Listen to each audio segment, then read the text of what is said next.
Hi Gemini, Happy New Year, and welcome back to the Astrology 33 channel. This is your 2021 general overview. Thank you to those of you who've liked, viewed, shared, subscribed, and donated to the channel. I appreciate all of that. As far as the general January and love readings, I've already posted those. If you're looking for those, you could just check them out in the playlist section of the channel. And as far as this reading here, what I did was I actually pulled cards for each house of the zodiac based on your sign. And we'll roll some astrology dice, I should say, to start the reading off, to see where your main areas of focus should be as far as that goes. And then after we get through the main spread, we'll actually pull an oracle card for some general advice. As far as the decks being used, the primary deck we used is the Hermetic Tarot, and then for the oracle card, we'll pull that from the Wisdom of the Oracle. Alright, so this is just something I wanted to do a little different for the new year. Hopefully you guys like it. But let's get started. Alright, so we have 1, so that would be first house for you guys, so that's basically you, since you're Geminis. Could also be Aries energy, of course, instead of natural rulers of the first house, but this could just be saying that you guys will have a lot of focus on yourselves this year.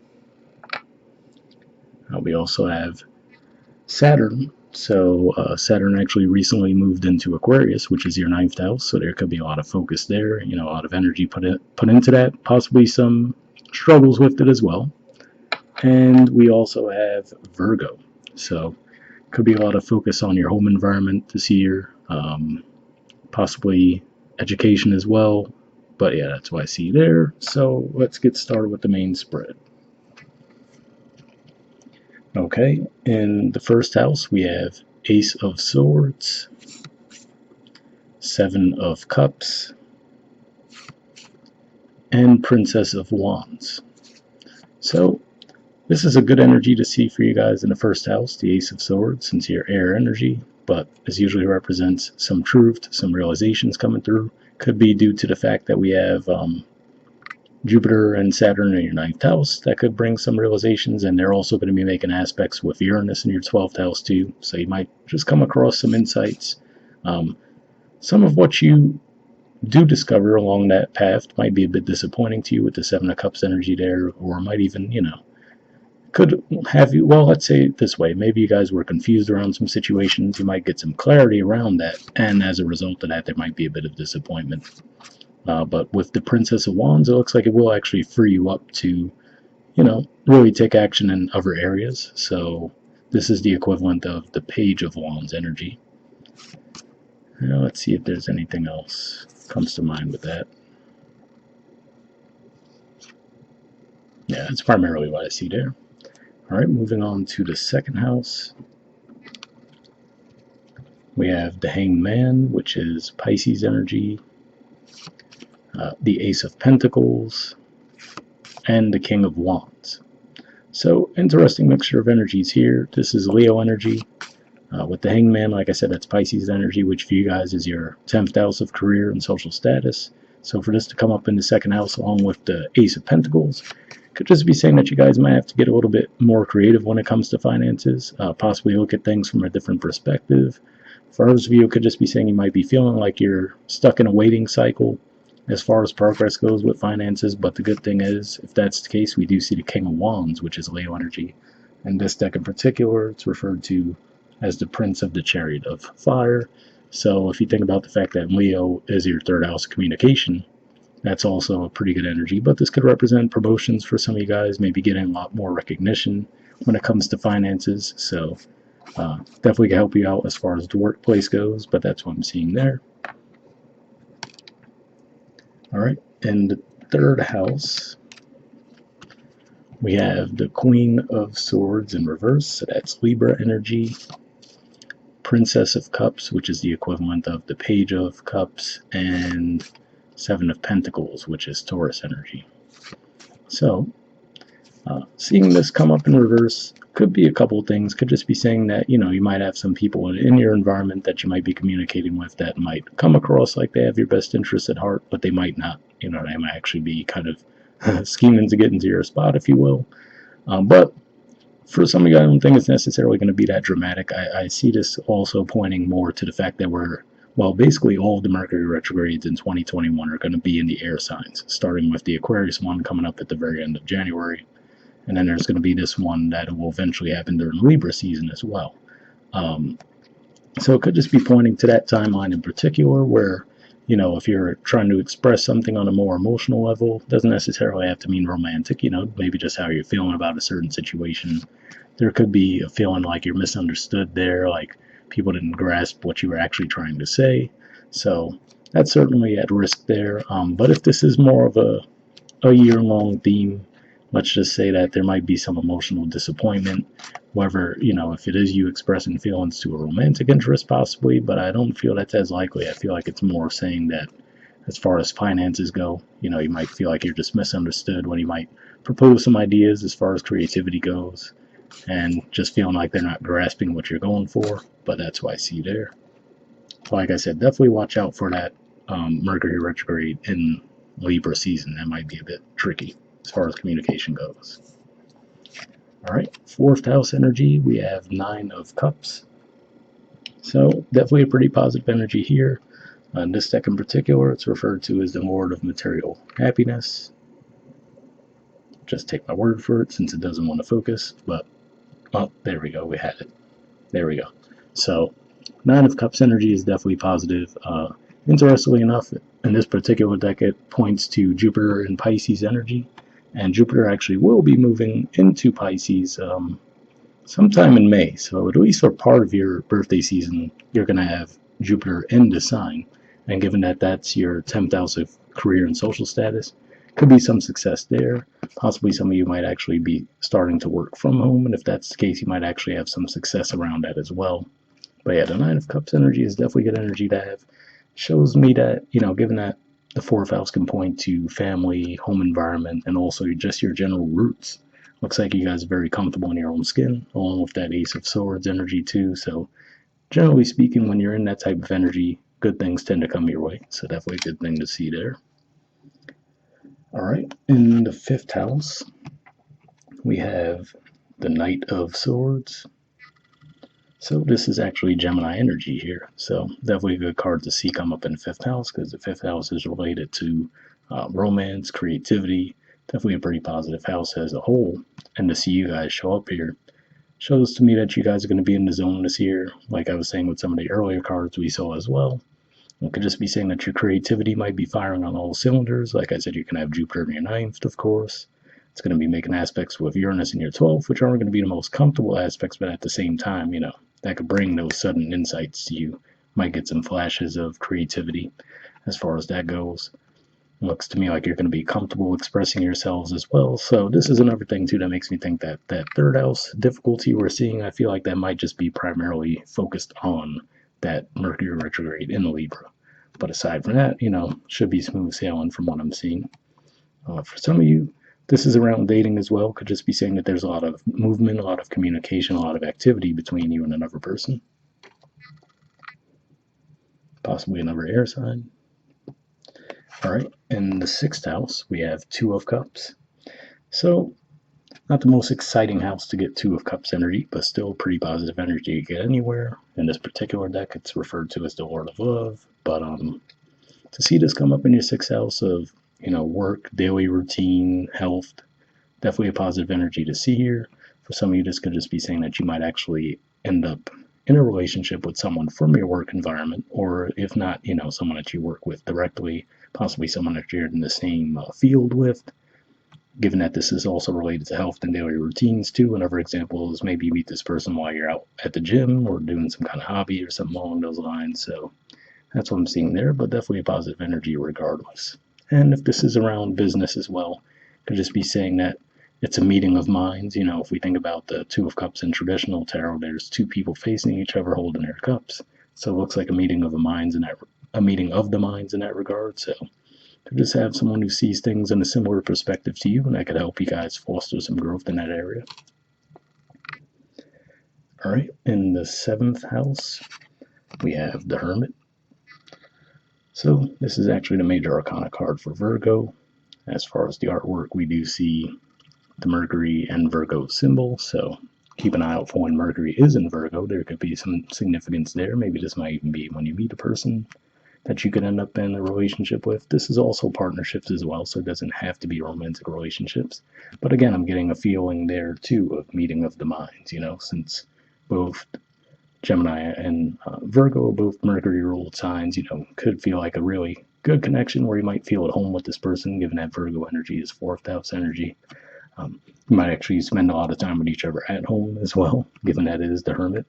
But that's what I'm seeing there. A lot of communication. This person might be very educated. You might just feel like they're just really sharp, basically. But yeah, looks like a pretty good connection. And I could also say that this might be pointing to you guys kind of keeping things to yourselves around a relationship. It's not going to be one of those boastful type connections where you're taking selfies together every 5 seconds or something like that. You know what I mean? I feel like it's going to be a bit more mellow than that. All right. In the 8th house, we have the Last Judgment.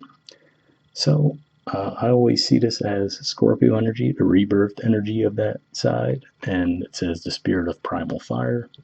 So immediately what my mind goes to is the fact that you guys had Saturn transiting through your 8th house for quite a while, right? And even though you had Jupiter in there, just the Saturn energy could have been weighing it down. So for some of you, you might have felt like intimacy was a bit of struggle for you over the past couple of years. If that's the case, this looks like a rebirth of that energy, right?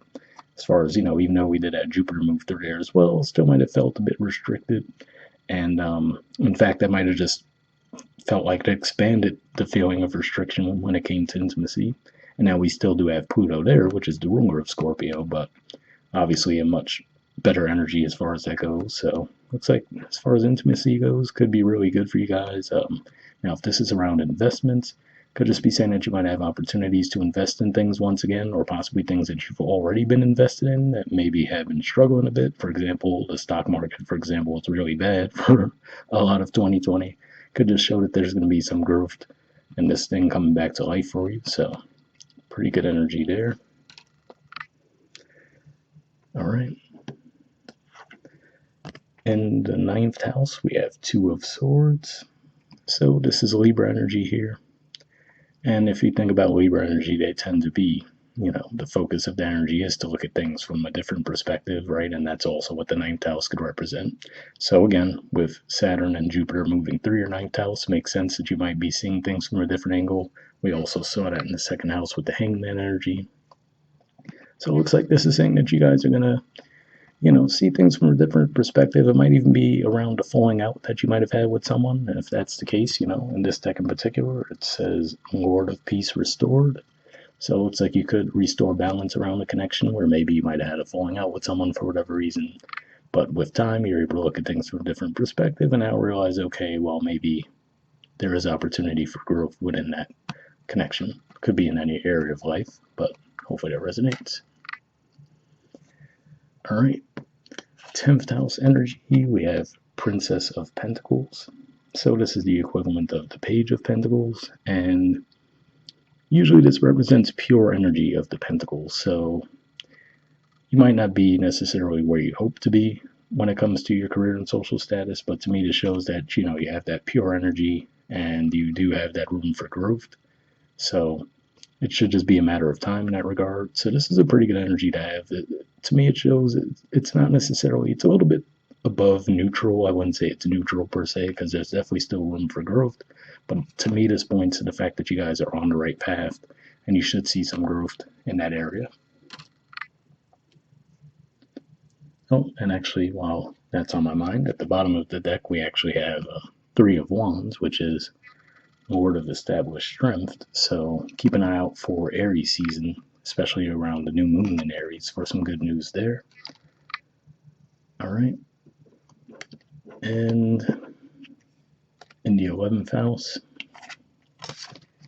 we have Four of Cups, which is Cancer energy, and Eight of Swords, which is Gemini energy. So we have the keywords for these two cards. We have Lord of Blended Pleasure and Lord of Shortened Force. So could just be saying that you have a mixed bag when it comes to your friendships this year. We did already see, like I said, with communication, there could be some difficulties there, especially around that Mercury retrograde in Libra. But that's what I'm primarily seeing here. Could just be saying that there's some off and on energy when it comes to your friendships. I don't necessarily see it as a huge deal. It could be one of those things where maybe because you're going through these cycles, you might feel like you're outgrowing certain groups or certain friendships that you might associate with, but you're not quite ready to leave them behind. So that could be what the Eight of Swords energy is pointing to there. But either way, I don't see it as I don't see any nefarious energy within here. It's just a matter of, like I said, like it says in this deck in particular, Lord of Blended Pleasure. You have your times where you're getting along well with them, and other times where you might be withdrawing and just doing your own thing, which tend to be normal for Gemini sometimes anyway. And 12th house energy, we have Princess of Swords. So this is actually the equivalent of the Page of Swords. And to have this in your 12th house, this makes me think of what I was saying earlier as far as you guys have Uranus in your 12th house. And like I said, it's going to be receiving some tough aspects from Jupiter and also from Saturn. Mars is actually going to be conjunct Uranus too. I'm trying to think when it's going to happen in a few weeks, I believe, actually. So keep an eye out for that as well. As far as your mind just might be really buzzing. You might have a lot of ideas coming to you again, sudden insights. Your dream world might be very active. But this could also just be saying that for some of you, this could lack beneath the surface, possibly a bit of a lack of confidence in your abilities. Because if we think about the fact that you guys are naturally the Knight of Swords, like we see in the 5th house, to see this in the 12th house could just be saying that you might have some periods of self-doubt. I don't necessarily think they're going to be a huge issue, but I do at least see that possibility, so I had to mention it. All right, so overall, pretty positive spread, but we'll pull an Oracle card now from the Wisdom Oracle deck, and then we'll wrap up. I did pre-shuffle this deck, so what I'm going to be looking for here is just a jumper. And if I shuffle for a while without anything coming up, I'll just actually pull a card. But we'll see if we get anything.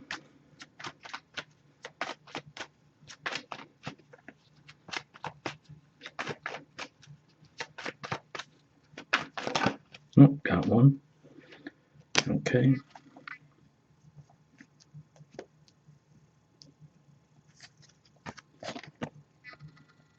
You guys got poised. There's the artwork, and the number is 48.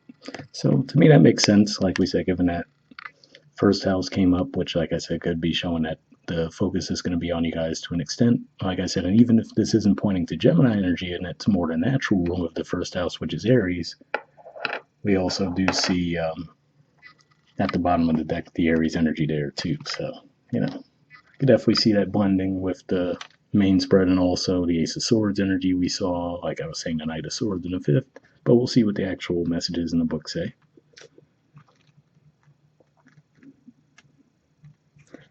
Okay, it says being ready, bringing something to light, being at your best, confidence. The Oracle's message. You can be assured that you are ready for anything right now. You know what you need to, your skills are sharp, you've come to this place armed with wisdom and knowledge, and you sense a new phase of your life about to begin. People respond to your confidence and trust you. This is an auspicious time to begin new things. So, pretty positive message there, and again, that makes me think of what I was saying with the seeing the Knight of Swords in your 5th house and the Ace of Swords in your 1st house, so hopefully that resonated. The relationship message says, when you're confident and happy in your own skin, you are ready for deeper, more intimate relationships. You have nothing to prove right now. You are completely yourself and can handle anything. Love, friendships, and harmonious new connections are all present now or are coming in. You're ready to give and receive from the heart. This is a beautiful place to be. So another pretty positive message there, and again, that can point to the energy we're seeing there too, with you guys showing up in the 5th house with the Knight of Swords energy, so hopefully that resonated too. And the prosperity message says you have every reason to feel confident. Everything you need to make your success concrete is now at your disposal. You can take action knowing you are ready to step into your power, into your light, and into your service to the world. The direction you're moving in is your destiny. Your soul is smiling with joy as you align with this truth. So again, pretty positive message there as well. And like I said, that could point to the fact that, at least for part of this year, we're going to have Jupiter move into your 10th house of career and social status. Like I said, that should be sometime in May. And then it's going to eventually go back into Aquarius, but then toward the very end of the year, end up back in Pisces. So could have a lot of focus on your career and social status part of this year, and definitely more so next year. But hopefully that resonated with you guys. We'll wrap up there. I'll see you guys in a few weeks with the February readings. All right, bye.